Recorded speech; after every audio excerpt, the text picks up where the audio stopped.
Hello, Year 8, and in today's maths lesson we are going to be looking at how you find a fraction of an amount or a fraction of a quantity. So we're going to start quite straightforward with some easier questions and look at how you'd find a fraction of an amount. So for example, if you wanted to find a quarter of something, how would you go about doing that? If you wanted to find 2/3 of something, how would you go about doing that? Well, if you wanted a quarter of something, you'd just divide it by 4. If you wanted 2/3 of something, then you'd split it into 3 first, so you'd divide by 3, but then you'd want 2 of those parts, so you'd multiply by 2. And very quickly we get to this idea of this rule that you divide by the denominator of your fraction and multiply by the numerator. So let's have a quick look at 4 examples of this. If I wanted to find a quarter of 60 kilograms, I would just divide it by 4, or halve it and halve it again. So the answer to that would be 15 kilograms. I have just done 60 divided by 4. The reason I didn't need to multiply this one by the numerator is because I just wanted the one part, which I already had. If I want to work out 2/5 of 85 meters, well, first of all, I'd need to work out what 1/5 is worth by dividing by 5. And 85 divided by 5 is 17. So if 1/5 is worth 17, if I want 2/5, I now multiply that by 2, and that would be 34 meters. 7/9 of 36 milliliters. Well, I need to divide by 9. So I'm going to write down what a 1/9 is worth first, just at the side. So 36 divided by 9 would be 4. And then I need 7 of those. So that would be 28 milliliters. So you can very, very quickly see, if you've got a good grasp of your times tables, then finding fractions of a quantity can be really straightforward. So 64 divided by 8, we're doing 5/8, so 1/8 would be worth 8. I need 5 lots of that, and 5 times 8 is 40 sweets. But like I said, we're starting easy, and the vast majority of questions that you do today are not going to be that straightforward. So let's bring in an extra layer of complexity. Now what happens if we have whole ones? And all I'm going to say about this is if you've got whole ones, just work those bits out separately. You know what 2 lots of something is, or 3 lots of something. So if I was doing 2 1/3 of 90, and that is abbreviation is pounds, I would first of all work out what 2 lots would be. So 1 lot's 90, 2 lots would be 180. So that is my 2 lots, that is my whole lots separately. And then I would need to work out the third, and 1/3 of 90 is just 90 divided by 3, which is 30. And I just need to combine those two answers. So 2 1/3 of 90 would be 210 pounds. Let's look at another one like this. So 5 4/5 of 15. Well, let's work out what the 5 lots of 15 is first.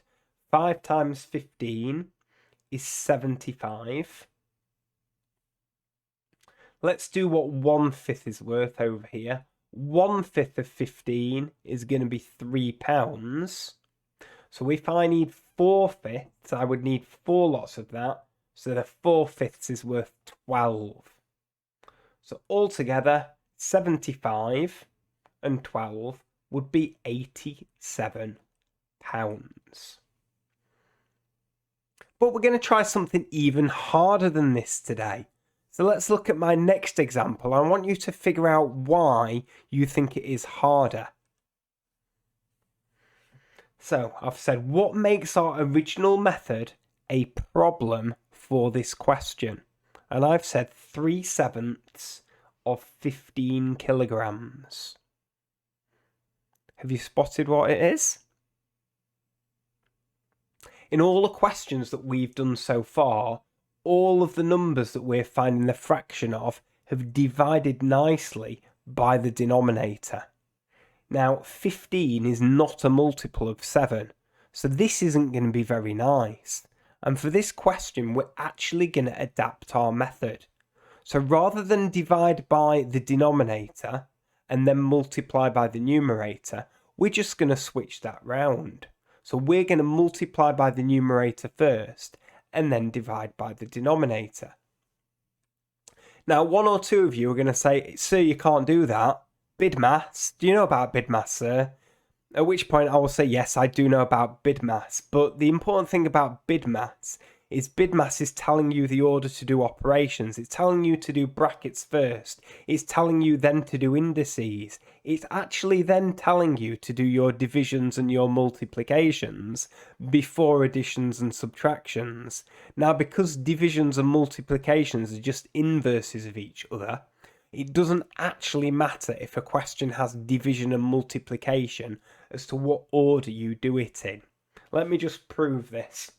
If I did 8 divided by 2 and then timesed it by 5,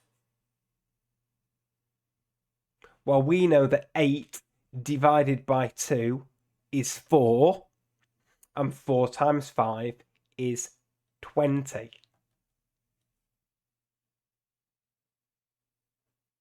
If I swap this round and do it in a different order and do my multiplication first, let's see what happens. 8 times 5 is 40, and then divided by 2 is still 20. So as long as your question just involves multiplications and divisions, the order actually doesn't matter for that. So let's see how we can apply this to 2 further examples.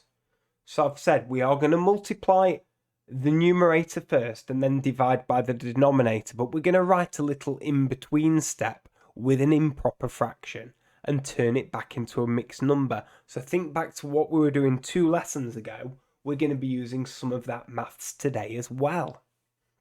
So how does this work?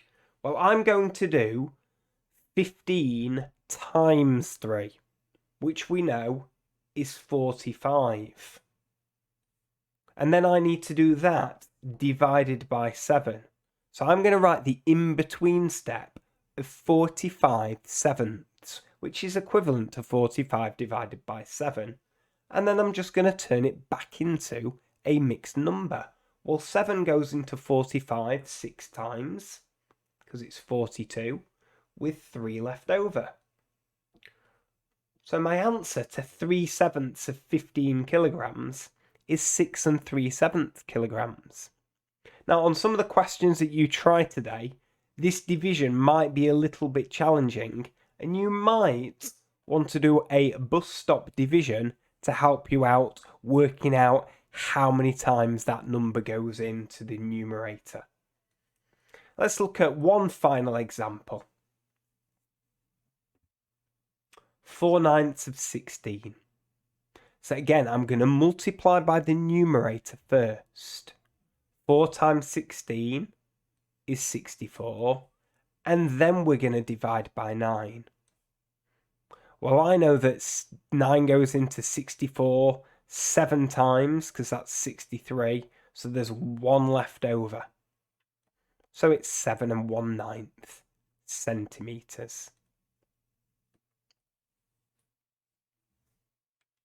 So there are a series of questions for you to try, the usual level 1, level 2, level 3. So have a look at those questions, go back to the instruction sheet, find my PowerPoint where you can access these questions, and remember to use the last 5 minutes to mark your work, please, using a different colour.